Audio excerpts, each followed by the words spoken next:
लेकिन बेशक बहुत बढ़िया কোনো মতলব আছে। এবারে বেগমের জন্মদিনে বিরাট একটা উৎসব করব। সারা দেশ থেকে মহান মহান অতিথিদের নিয়ে আসা হবে। দুনিয়ার সেরা সেরা খাবার, সেরা সেরা গাইয়ে, সেরা সেরা বাজিয়ে, সেরা সেরা নাচিয়ে রাতকে দিন করে দেবে এমন রোশনাই। রেস্টো নাই। কি বললে? বহুত बढ़िया আপনার সোচ, लेकिन মাফ করবেন হুজুর, রাজকোষের অবস্থা খুবই খারাপ। উৎসব করার মতো তো রেস্টো নাই জাহাপানা। কোনো কথা শুনতে চাই না। আমি হলাম গিয়ে বাংলার নবাব। আমি আনন্দ হই হুল্লোড় করবো না তো কে আর করবে? একদম ঠিক জাহাপানা, কিন্তু কর বসিয়ে টাকা তোলো। সব কিছুতেই কর বসানো আছে জাহাপানা। হাসি কান্না ছাড়া আর কোনো কিছুতেই কর বসানো যে বাকি নেই। তার ওপরেই কর বসাও। হাসি কান্নার ওপর কর? না, শীতকাল আসছে, বসাও বসাও কর হাঁচির ওপর। হ্যাঁ, হাতির ওপর কর? বসাও। ওরকম মুখ করে আছো কেন? যদি না পারো তো বলে দাও, আমি অন্য উজির নিয়োগ করব। আমি আজই ঘোষণা করে দিচ্ছি, এবার থেকে হাতির ওপর কর দিতে হবে। হ্যাঁ, তো জানাব, এতে প্রজারা যদি ক্ষুব্ধ হয়? আরে বাবা, প্রজাদের কাজই তো মাঝে মাঝে ক্ষুব্ধ হওয়া। তা ঠিক হুজুর। আমাকে কদর করে এমন কিছু সন্ডা আছে, তাদেরকে কাজে লাগাতে হবে। বহুত খুব জাহাপানা। তাহলে হাঁচি গোনার লোকের ব্যবস্থা করে নি। ওই সন্ডারাই হাঁচি গুনবে। ওদের স্বেচ্ছাসেবক হিসেবে নিয়োগ করো। বহুত খুব জাহাপানা। সব জায়গায় লোক পাঠাতে শুরু করো, তবে কৃষ্ণনগরে বেছে বেছে লোক পাঠাবে। আর মনে রেখো, ওখানে গোপাল আছে।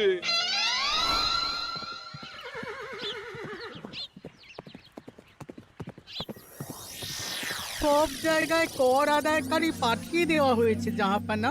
আপনার কথা মতো তাদের বলে দেওয়া হয়েছে যে আদায় হওয়া করের 10% তাদের বেতন হিসেবে দেওয়া হবে। সুতরাং কর আদায়ে কোনো ঢিলেমি হবে না। বহুত আচ্ছা, বহুত আচ্ছা।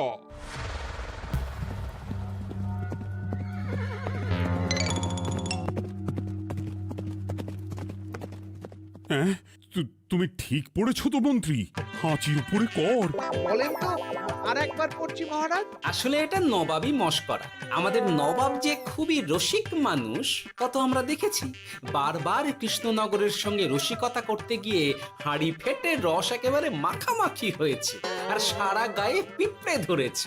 মস্করা নয়, একদম সত্যি কথা। হাঁচির উপরে কর বসানো হয়েছে, আর আমরা হলাম নবাবের খাস হাঁচি গোনার দল। আমরা এই কৃষ্ণনগরে থিতু হয়ে বসলাম বটে। এবারে হাঁচি গুনবো আর মোহর আদায় করব। গোপাল, তুমি কি বলো? সর্দার, তোমাদের এখানে আসা একেবারেই লোকসান হয়েছে। কেন মশাই? আচ্ছা, আপনি গোপাল? না না, আপনার কোনো কথাই শুনবো না। আমাদের বই বই করে বলে দেওয়া হয়েছে, গোপাল হইতে সাবধান। সর্দার, আমি তোমাকে সাবধান হতেই বলছিলাম।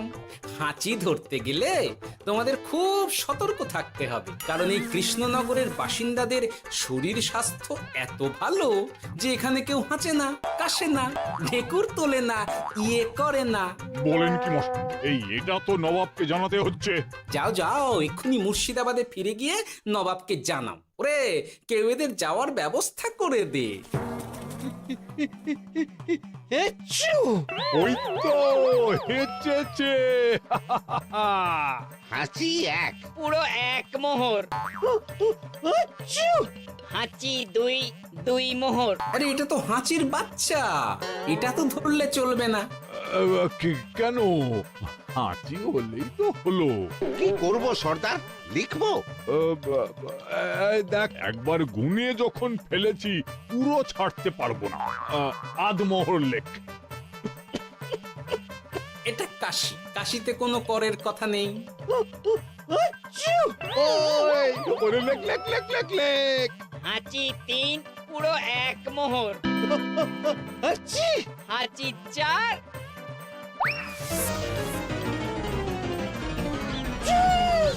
হাঁচি পাঁচ, লেখো। হাঁচি ছয়,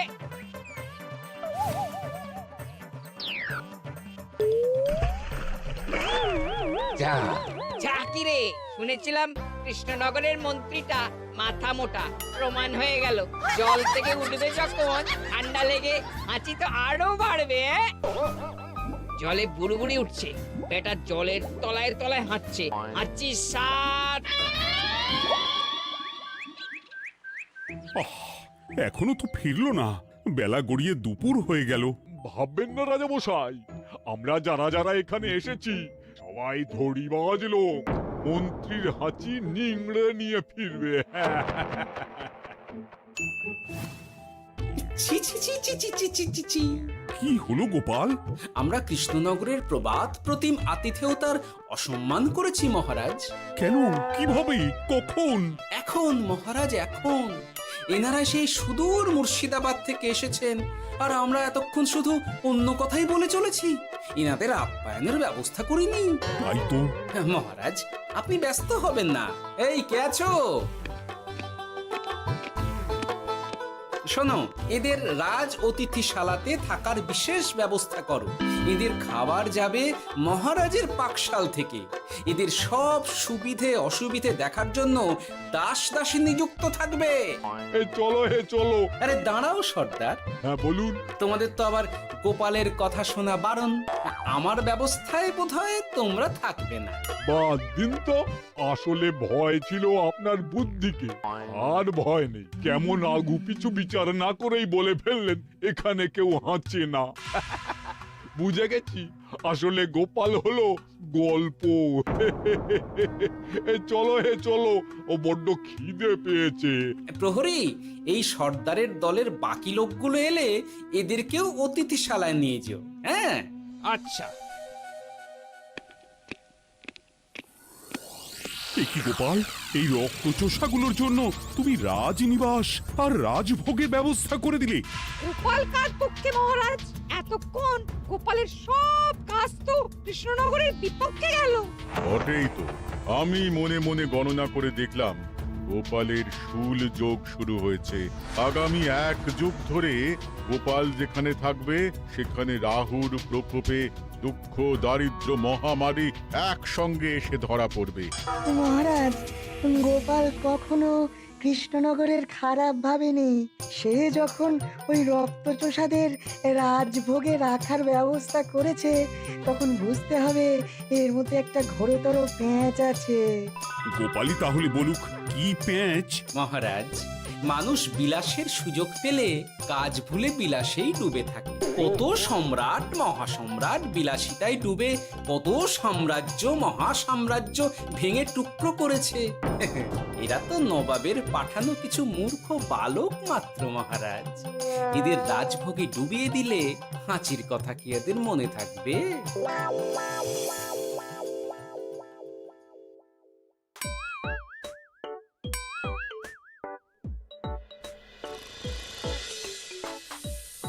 কি ব্যবস্থাপনা সব ঠিক আছে তো?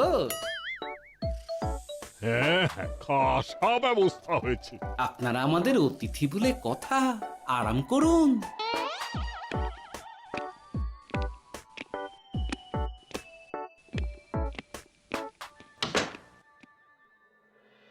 বিজ্ঞানী, তোমার এই দুমুখ আয়না আবিষ্কার তোমার জীবনের সেরা কাজ।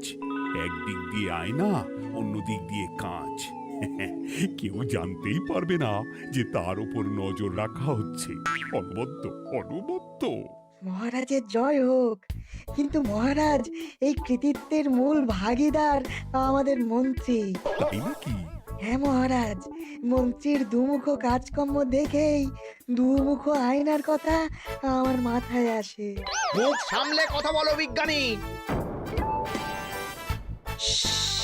ওরা শুনতে পাচ্ছে। যা চেঁচালেন 20 ইঞ্চির দেওয়াল ভেদ করে ওদিকে চলে যাবে কথা। এই কে যেন কাকে মুখ সামলে কথা বলতে বললো? ওই ওই বাইরে কেউ বলেছে। এই তোমরা সবাই শোনো, অতিথিদের যেন আদর যত্নের ত্রুটি না হয়।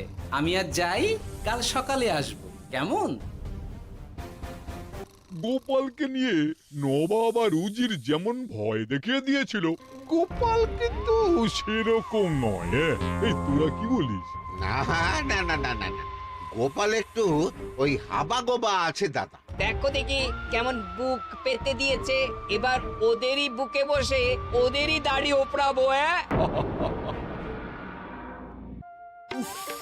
গোপালের জবাব নেই, ঠিক সামলে দিল। মহারাজ, এই প্যাঁচটা আমার মাথাতেই এসেছিল, কিন্তু ওই যে নাকে মাছি ঢুকে গিয়েই সব বরবাদ হয়ে গেল। মহারাজ, এই পরিকল্পনা যদি মন্ত্রীর মাথাতে আগে এসে থাকে তাহলে এদের মন্ত্রী আমার চেয়ে ভালো করে সামলাতে পারবেন মহারাজ। বটেই তো, এই দায়িত্ব আমি নিলাম মহারাজ।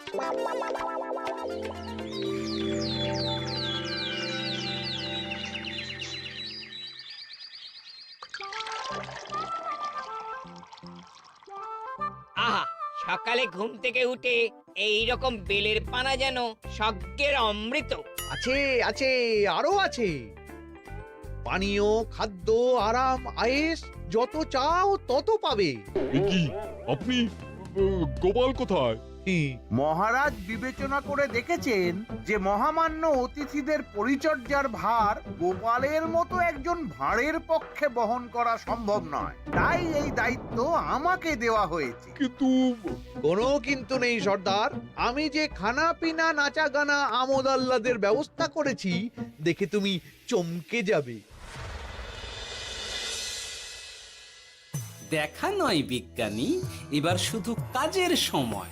কাল মন্ত্রীর উপর ওদের ভার ছেড়ে দিয়ে কৃষ্ণনগরের যে সর্বনাশটি করেছো, কোনো কাজ করে আর সেটিকে সামলানো যাবে না। হ্যাঁ, আহা, তোমার দেখছি মন্ত্রীর উপরে একটুও আস্থা নেই। ঠিক কি প্যাচ করছো বলো তো?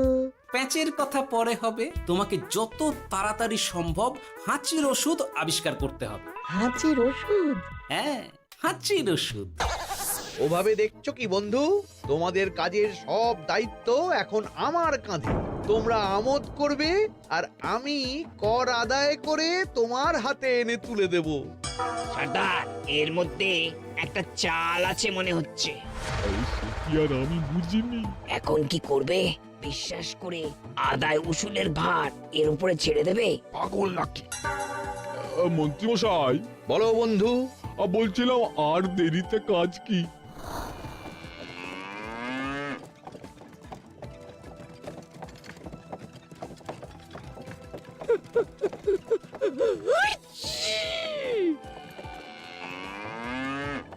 মন্ত্রী, লেখো হাঁচি এক। ওহে, তোমার নাম কি? মন্ত্রেশ্বর হুজুরি আগে। লিখুন মন্ত্রী মশাই, নাম লিখুন। ওহে মন্তেশ্বর, হাঁচি কর, এক মোহর ছাড়ো দেখিনি। হাঁচি দুই। আরে যাও, দৌড়ে গিয়ে দু মোহর আদায় করে আনো। ওরে, তোরা সব কৃষ্ণনগরের কোণে কোণে ছড়িয়ে পড় দেখি, একটা হাঁচিও যেন বাদ না পড়ে। হ্যাঁ,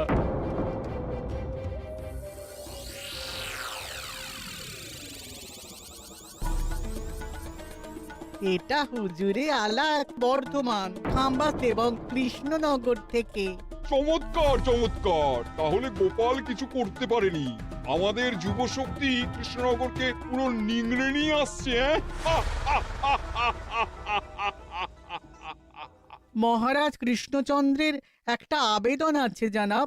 এই হাঁচি করের 30% যদি ওই রাজ্যকে দেওয়া যায় তাহলে আদায় উসুল আরো ভালো হবে। ওরা বলেছে যে আপনি যদি 30% দেন তাহলে কর আদায় একেবারে জান লড়িয়ে দেবে। মঞ্জুর মঞ্জুর। আর একটা আর্জি আছে হুজুর, কৃষ্ণচন্দ্র কদিন বাদে নবাবকে কৃষ্ণনগরে আমন্ত্রণ জানিয়েছে। কেন? কৃষ্ণনগরের নবাব এবং তার উন্নয়ন উপলক্ষে এক মহোৎসব হবে। সেই সঙ্গে শহরে থাকা ইংরেজদের কাছেও নবাবের সৈন্য বলের এবং নবাব ও কৃষ্ণনগরের মধ্যে পারস্পরিক ভ্রাতৃত্বের সম্পর্কের বার্তাও পৌঁছে দেয়া যাবে। নবাবের অধীনস্থ রাজারা নবাবের শত্রু, এই রকম একটা ধারণা থেকে ইংরেজরা ইদানিং বেপরোয়া হয়ে উঠেছে, তাতে লাগাম উঠবে। বহুত খুব, মঞ্জুর মঞ্জুর মঞ্জুর।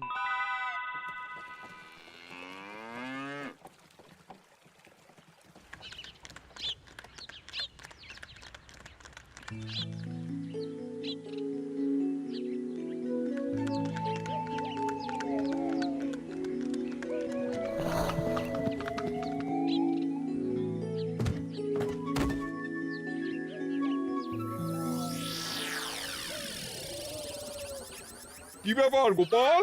জাহাপনা বলুন কি খিদমত করব? আমি যা বলবো তাই করবে। অবশ্যই জাহাপনা। কি আবাদ উজির, তুমি সাক্ষী, মহারাজ কৃষ্ণচন্দ্র আপনিও সাক্ষী। গোপাল আমাকে কথা দিয়েছে আমি যা চাইবো তাই করবে। গোপাল, তুমি আমার সঙ্গে মুর্শিদাবাদ যাবে।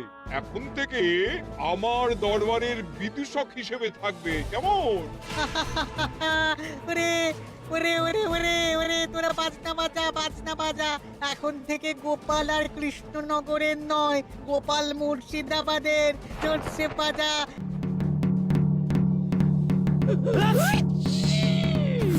কি হলো? হুজুর, মনে হচ্ছে আপনার সৈন্যদল হাঁটছে। হ্যাঁ?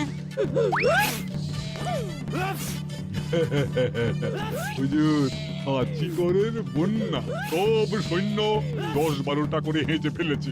মানে প্রচুর মোহর হয়ে গেছে আর বাড়ছে। আমার হাঁচি গোনার দল একটা হাঁচিও বাদ দেবে না। মোহর রাখার জন্য নতুন পোশাকখানা বানাতে হবে হুজুর। সর্দার, আমাদের হাঁচিগুলো কি খুলবো? হ্যাঁ, নিশ্চয়, একটা হাঁচিও যেন বাদ না পড়ে। চলুন হুজুর, আমরা এখানে দাঁড়িয়ে থেকে আর কি করব? ওরা হাঁচুক আর হাঁচি গুনুক। চলুন নবাব বাহাদুর, আপনার জন্য কৃষ্ণনগরের রাজাতীর্থ অপেক্ষা করছে। হুজুর, আমার মনে হয় আমাদের কৃষ্ণনগরে এখন আর দেরি করা উচিত হবে না। আমরা সোজা শহরের দিকে রওনা হয়ে যাই। শহরের ইংরেজদের শিক্ষা দিয়ে ফেরার পথে আমরা কৃষ্ণনগরের আতিথ্য গ্রহণ করব। সে কি? মহারাজ, নবাবের মতো কর্তব্যপরায়ণ ইনসানকে তার কর্তব্য পালনে বাধা দেবেন না। আমরা ওনার শহর থেকে ফেরার অপেক্ষায় থাকব। ঠিক, আমার এক্ষুনি শহরে যাওয়ার দরকার। ইংরেজরা সব নিয়ম কানুন ভেঙে চুরে যা ইচ্ছে তাই করতে আরম্ভ করেছে। উচিত সৈন্যদের ডাক দাও, চলো রওনা হই। কিন্তু জাহাপনা, আপনার সৈন্যদের থেকে পাওনা মোহরগুলো এতক্ষণে যা হেঁচেছে, লাখখানেক মোহর তো হয়েই গেছে। ওটা আমরা নিজেদের মধ্যে বুঝে নেব। কিন্তু ওই করের 30% যে কৃষ্ণনগরের পাওনা। পেয়ে যাবে। শহর থেকে ফিরি। আরেকটা কথা, হাঁচি কর ব্যবস্থা এখন থেকে উঠে গেল।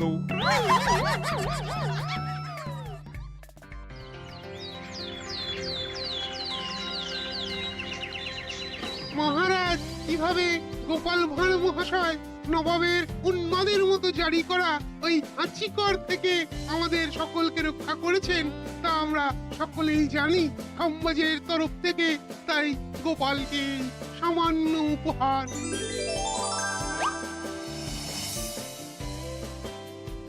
ওহ গোপাল, সত্যি তোমার জবাব নেই। কিছুই হতো না যদি না বিজ্ঞানী ওই হাঁচি চূর্ণ আবিষ্কার করত। এই উপহারের অর্ধেক কিন্তু বিজ্ঞানী।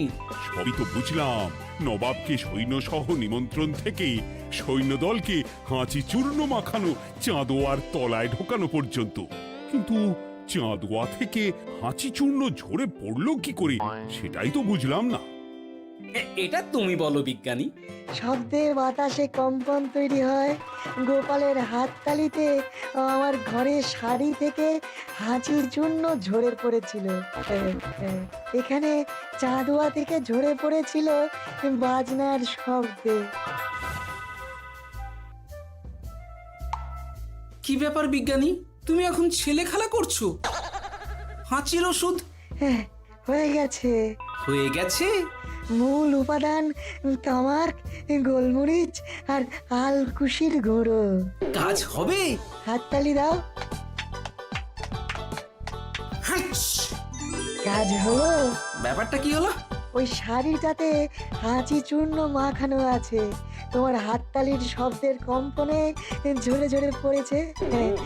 একবার নাকের কাছে এলে পিঁপড়ের থেকে পিশাচ হাঁচতেই হবে। নবাব যদি বাজনা বাজাতে না বলতো।